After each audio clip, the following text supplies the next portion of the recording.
ሰላም በትላንትናው ዕለት ክፍል 2 ትረካውን ያቀረብንላችሁ ከህወሓት ጓዳ የተገኘው ሚስጥር በዛሬው ዕለት ቀጣዩ ክፍል እንደሚከተለው ይቀርባል። ይሄ ጽሑፍ የጻፈው የአባዲ ዘሞ ልጅ መዘክር አባዲ ዘሞ ነው። እዚህ ጽሑፍ ላይ እንግዲህ የተካተቱ ሐሳቦች የጻፊው ስለመሆኑ ከወዲሁ ልነግራችሁ እንወዳለን። የዩቲዩብ ቻናላችንን ሰብስክራይብ ማድረግ አትርሱ። በቀጥታ ወደ ጽሑፉ እናምራለን።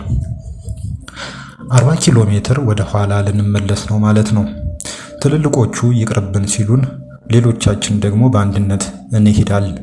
በጣም ጨለማ ነበር። አንድ ኮረብታ ላይ ጥይት የያዘ ሲኖ በድሮን ተመቶ ይፈነዳል፣ ይንጣጣል። ቅድም ከሰዓት አስፋልት መሃል ያየነው አዲስ ክሬን ሲያልፍ ድሮን እንዳይመታ አስነስተ በፍጥነት ወደ ላይ ሂድ ያልነው ሾፌር ሳይሄድ ቀርቶ ድሮን አጥቅቶት እየነደደ ነው። ክሊኒክ በሆነው የቀድሞ ትምህርት ቤት ውስጥ መዓት ቁስለኞችን ልናይ ሄድን። ግን ቁስለኞቹ በጣም ተናደው ነው ከክሊኒኩ ወጥተው ወደኛ እየመጡ ያሉት። ምክንያታቸው ምን እንደሆነ አልተረዳሁም።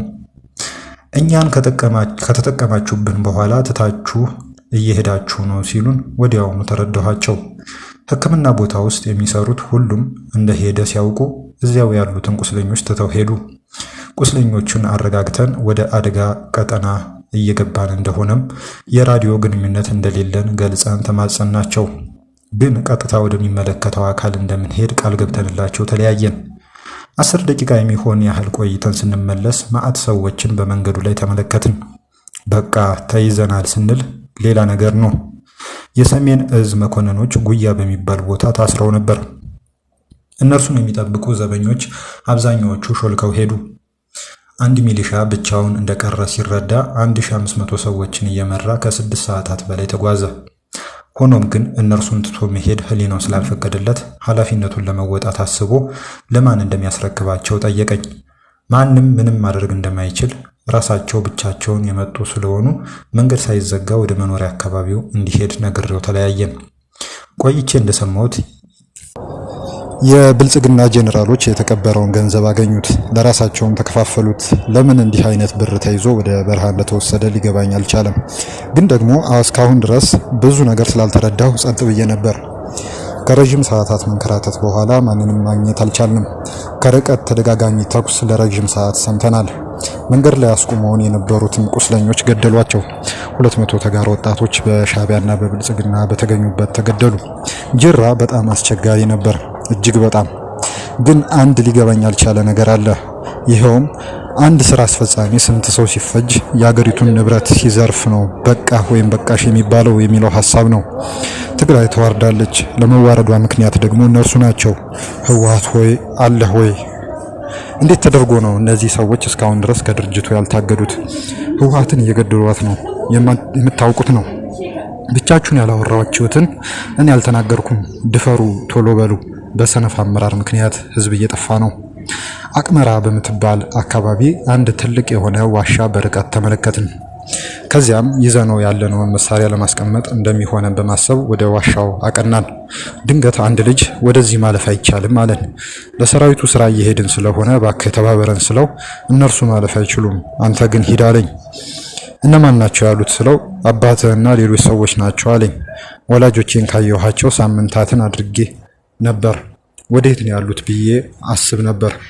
ደስ ብሎኝ ወደ ዋሻው ሄድኩ። በቦታው ያሉት ከሞላ ጎደል ሁሉም ከፍተኛ ነባር ታጋይ ኃላፊዎች ነበሩ። እንደተመለከቱኝ ሁሉም አጨበጨቡ። ከዚያም አባይ ማዕረግህ ምንድን ነው ብሎ በቀልድ መልኩ ጠየቀኝ። እኔም ምክትል 50 አለቃ ብዬ እየሳኩ መለስኩለት። ሁሉንም አንድ በአንድ በሰላም ካልኳቸው በኋላ የመጣሁበት ሰዓት በከፍተኛ ስብሰባ ላይ ሳሉ እንዳቋረጥኳቸው ተረዳሁ። አይ በቃ ይህንን ቦታ ፈልገነው ነበር፣ ግን ሌላ እንፈልጋለን ብዬ ከመሄዴ በፊት ለምንድን ነው እዚህ የመጣ ነው ስል ጠየቅኳቸው። የማስታውሰው አንዱ የታሪክ አጋጣሚ ሆኖ ይህ ሰው ስልጣኑን ይዞታል፣ ብዙ ጊዜ እንዘጋጅ እያለን ወትውተን የሚሰማን አጥተናል አለኝ። ይህን ሀቅ ከጦርነቱ በፊት አውቀው የነበረ ነው።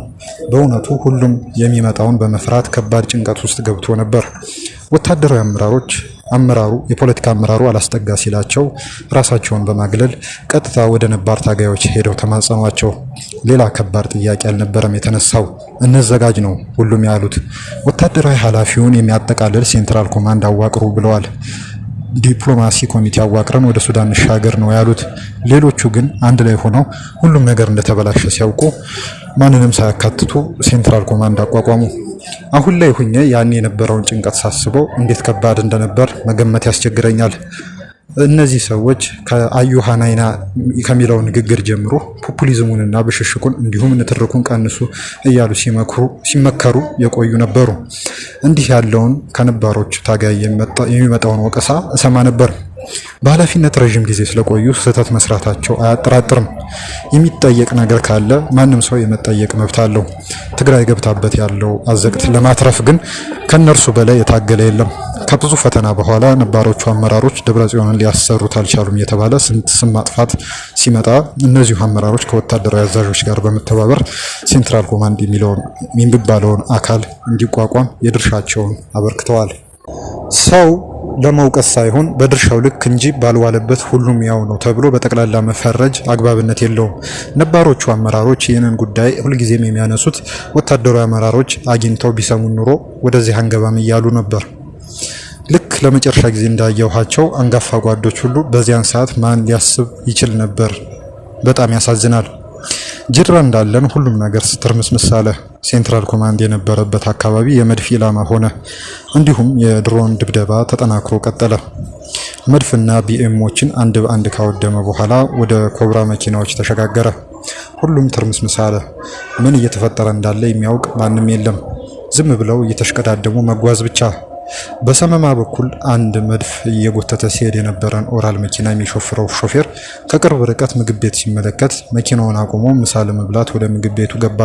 ወዲያውኑ ድሮኑ መድፉን ሲመታ አብሮ ምግብ ቤቱን ጭምር አጋየው። በህይወቴ የሰው ሬሳ የተመለከትኩበት የመጀመሪያ ቀን ያ ነው። በጣም የሚያስደነግጥ ጥቃት ነበር። 17 ሰዎች በአንድ ቅጽበት ህይወታቸው አለፈ። የነበረው ደም፣ በዚያ ላይ የተለያዩ የሰውነት ክፍሎች በትንትናቸው ወጥቶ በቃ በጣም ከባድ ነው። ግና የድሮን ጥቃቱ በተወሰነ መልኩ ለመቀነስ ኦሪንቴሽን ተሰጠ። ይሁንና የጦር መሳሪያዎች እንዳፈቀዳቸው የትም ሆነው ነበር።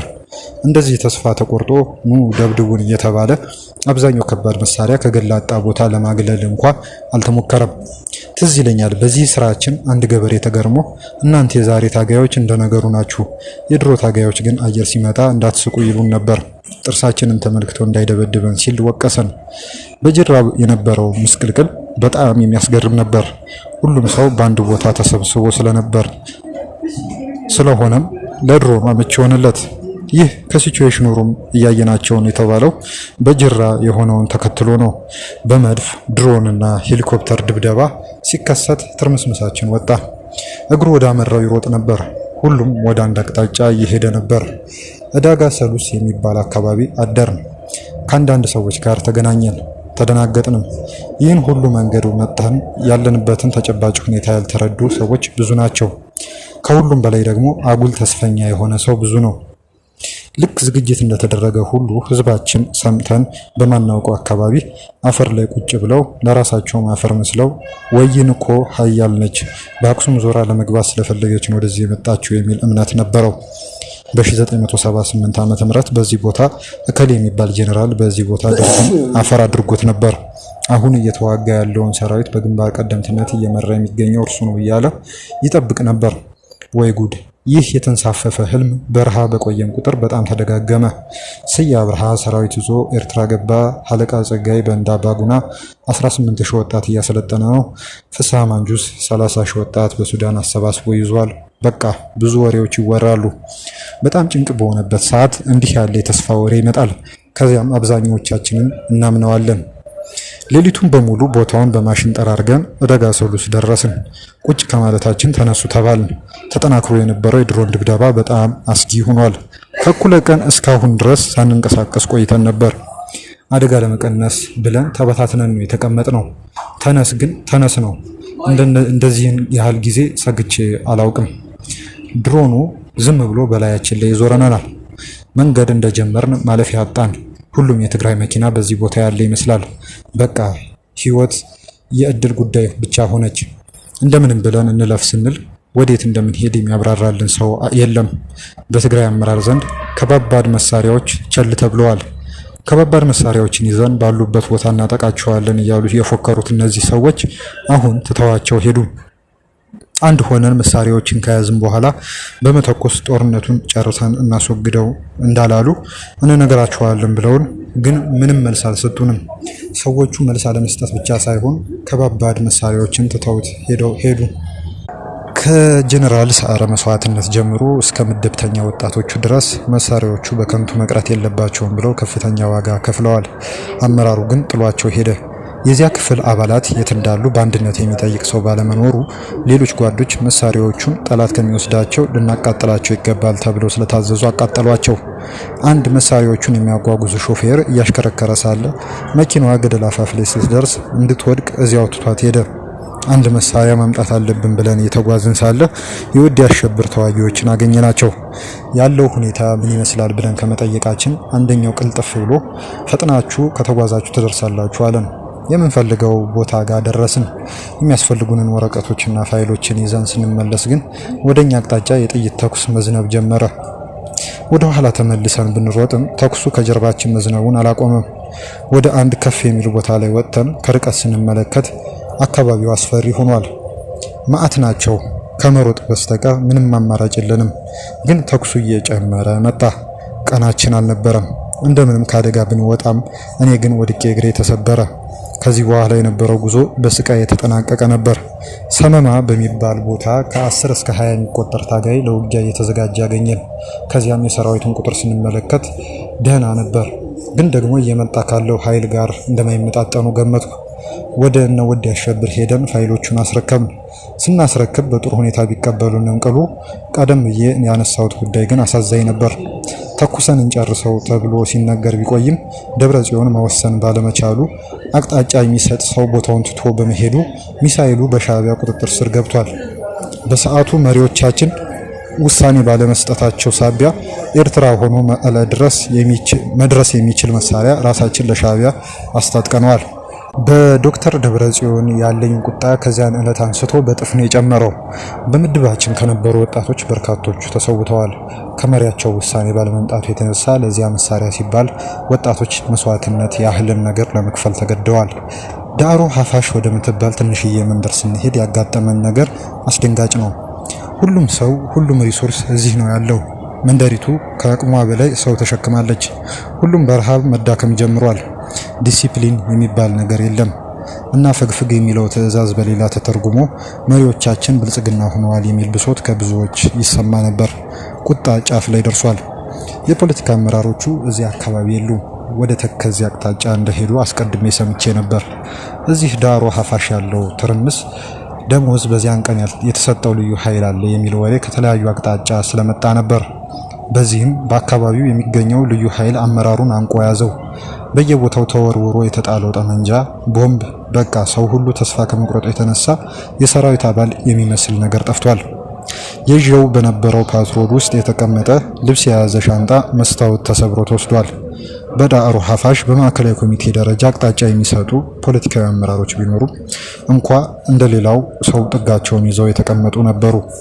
አንዳንድ ወታደራዊ አመራሮች ይህንን ክፍተት ለመሸፈን ይህ ትግል እንዳልተጠናቀቀ አሁን ወደ ደፈጣ ተዋጊነት እንደተቀየርን ሲናገሩ፣ አብዛኛው ሰው ትግሉ ተጠናቋል የሚል ንግግር ብቻ ይዞ እያማረረ በቅሬታ ተበተነ።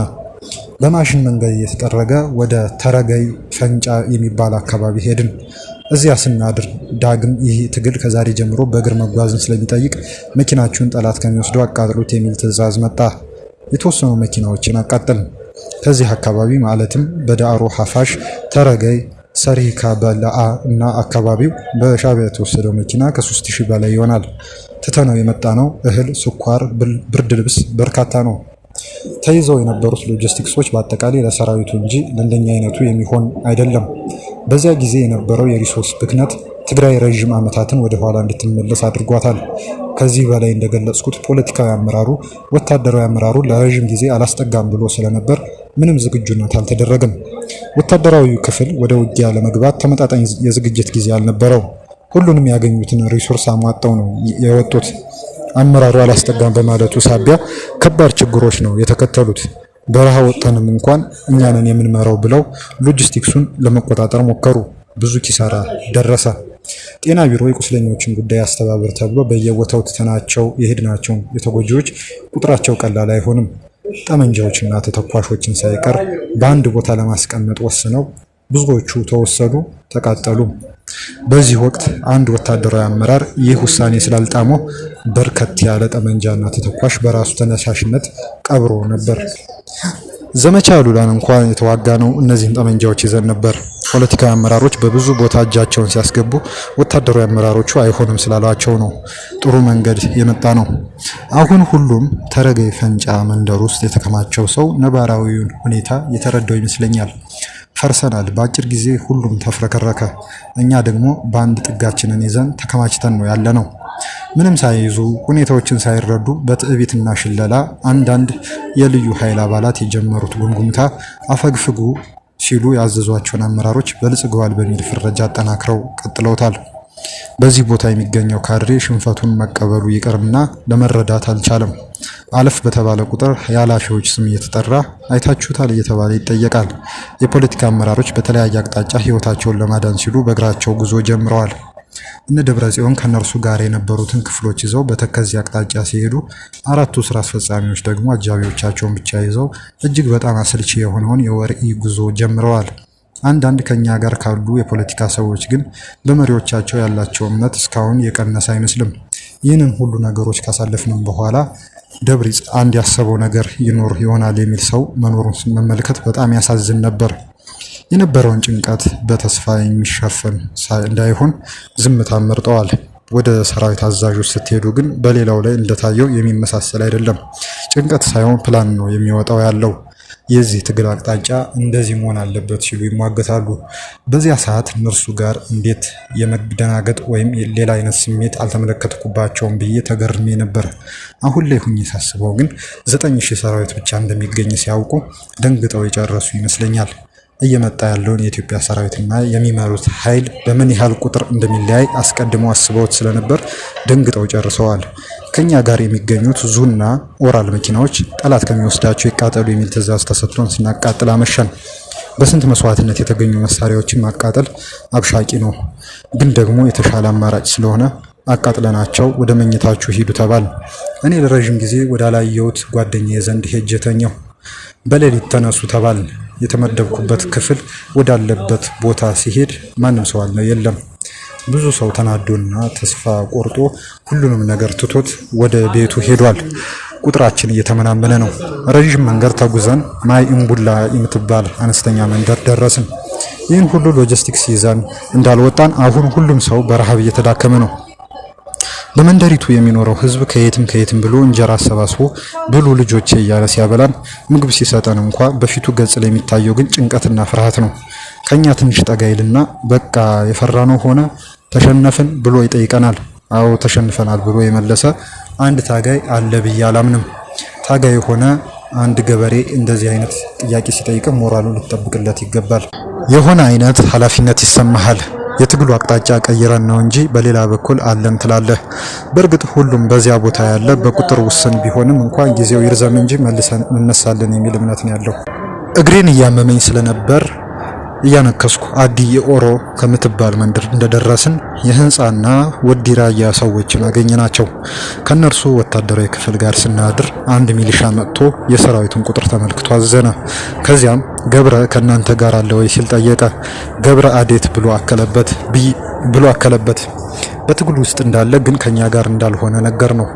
እዚህ ከናንተ ጋር አለመሆኑ ጥሩ ነው ብሎ ሌላ ምንም ነገር ሳይናገር ፊቱን አዙሮ ሄደ። ከዚያም እንደሰማሁት ከሆነ የገብረ ኃይል የጠላትን ኃይል በታተነው። ሂዱና የጠላትን ማንቁርት ነቁት አይነት ወሬ በፈረስ ማይልና ህስአን እንዲሁም በሌሎች አካባቢዎች የነበሩ ሚሊሻዎች በራዲዮ ሰሙ። የተበታተነውን ኃይል ለማየት ማንቁርቱን ለማነቅ ሲወጡ ብዙዎች ተሰውተዋል። በዚያ ሰዓት እርሱ የበተነው የጠላት ኃይል አልነበረም። የዚህ ሚሊሻ ወንድም የጠላትን ማንቁርት በመያዙ ዘመቻ ሞቷል። ለምን እንዲህ ያለ ወሬ እንደተለቀቀ እስካሁን ድረስ ያልተረዳሁት ጉዳይ ነው። በአመራሮች ንግግር የሰው ህይወት መጥፋቱን ትግራይ የተላመደችው ትመስላለች። የነጌታቸው የማይሆኑ ብሽሽቆችና ስድቦች የትግራይን ህዝብ ከፍተኛ ዋጋ አስከፍለዋል። እነርሱን የተከተለው ዲጂታል ወያኔ የተባለ አካል ደግሞ መሽረፈት እያለ ነዳጅ አርከፈከፈ። አንድ ቀን አድረን ህንዛት ወደምትባል መንደር ስንሄድ በጣም ነው የገረመኝ። በአንድ ቀን ውስጥ ወታደራዊ መሪዎቹ ህዝቡን አሰባስበውና ተረዳርተው የማሰልጠኛ ተቋም በቅርብ ቀን ውስጥ ከፍተው ቆዩን። እንደዚህ አይነት ስራ ሲሰሩ የፖለቲካ አመራሮች የሚባሉት አሉ። በጣም የገረመኝ ፖለቲካ አመራሮቹ ወደዚህ አይነት እንኳን ስንገባ ወታደሮች ነበሩ የፖለቲካውን ስራ ሲሰሩ የቆዩት። ህዝብ ሰብስበው ስንቅ ለማሰባሰብ አስተባብረው ከሚሊሻ ጋር የነበረውን ትጥቅ ተረዳድተው ለማከማቸት የሰሩት ወታደሮቹ ነበሩ። የፖለቲካ አካሉ ፈጻሚዎች ስላልነበሩ ሽባዎች ሆነው ቆዩ። ማንም እንደነርሱ ጥጉን ይዞ የተቀመጠ ሰው አይቻል አቅም በማለት እንግዲህ መዘክር እዚህ ጋር ትረካውን ይገታል። እንግዲህ ቀጣዩን ክፍል በነገው ዕለት እናቀርብላችኋለን። የዩቲዩብ ቻናላችንን ሰብስክራይብ ማድረጋችሁን አትርሱ። ይህን ቪዲዮ ለሌሎች አጋሩ። መልካም ጊዜ ይሆንላችሁ።